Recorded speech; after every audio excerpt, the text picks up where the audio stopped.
What up, folks? I'm back once again doing another video game review, and this time I'm reviewing Paperboy for the NES. I can honestly say since this game was released back in the '80s for the Super Nintendo, I mean for the NES rather, it was most likely a arcade game for it first before it was ported to the NES. And pretty much the plot is simply take control of a paperboy who try to deliver the newspaper to different houses that are subscribers. Now, the stages are pretty much consist of the days of the week starting from Sunday to Saturday, and pretty much you're shown which houses are the subscribers by the houses that are white and the non-subscribers are red. And pretty much all seven stages are the same one looped over again. That ends with like an obstacle course type of thing that you go through after you go through all the houses that you deliver newspapers to. Now, it's kind of like if you successfully deliver all the newspapers to all the subscribers, you get like more subscribers on the next stage. I think there's like around 2 or 3 at the most requires new subscribers on the next stage. But if you happen to miss a house or you throw the newspaper through the window of a subscriber, you lose that subscriber. At most, you may lose 1 or 2 subscribers at the most. But if you're really good at the game, you gonna deliver it to every subscriber on that block, you know. And there are different types of hazards that you face through the course of the game, like cars, storm drains, radio control, remote control car, skateboarders, dogs. You even see the Grim Reaper. Why they put the Grim Reaper in Paperboy, I have no idea.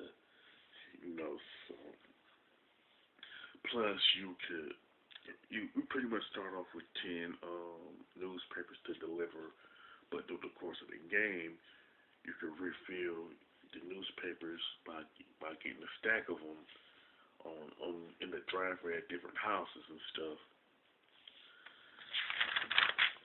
And now I'll be honest with you, the graphics really hasn't aged all that well, mainly because the color palette and the sprites pretty much lack a lot of variation that most games a lot of the good games on the NES have. You know what I'm saying? The design of the game is pretty decent, not bad, not good, but it's decent, you know. And the gameplay is okay, but it is kind of stiff, you know what I'm saying? Plus, when you deliver the newspaper by phone, and you have to time it right so it'll make it at the front door or in the newspaper box. And the fact that the paperboy just constantly moves honestly reminds me of Back to the Future on the NES by LJN. So it's like, why did they choose to go that route far as the Paperboy and the gameplay? I have no idea. Now the soundtrack is pretty decent. It's pretty decent, but at the same time, it's like the same music loops over again. So it honestly lacks variation. And I guess the main gripe will be, even though it may not be a big deal to some, is the fact that you have to deliver the newspaper while avoiding the hazards. So pretty much the gripe might be is the fact that sometimes you just can't avoid certain hazards because you see one hazard you avoid it, then it pretty much running into another hazard, So sometimes certain hazards can be unavoidable and it can get kind of annoying sometimes, but it is what it is. But as far as a score, I would definitely give it a 6 out of 10.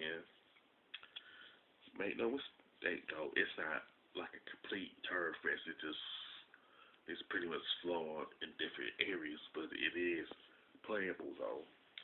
Now, with that being said, if you like Paperboy for the NES, and if you don't, but don't like the flaws that exist in the game, you can mention it in the comment section of this video. If you like it, if you like this review of Paperboy, don't hesitate to click the thumbs up button and share it on Facebook or Twitter if you like. And don't forget to subscribe. This is your boy Big Metroid Fan 12 signing off.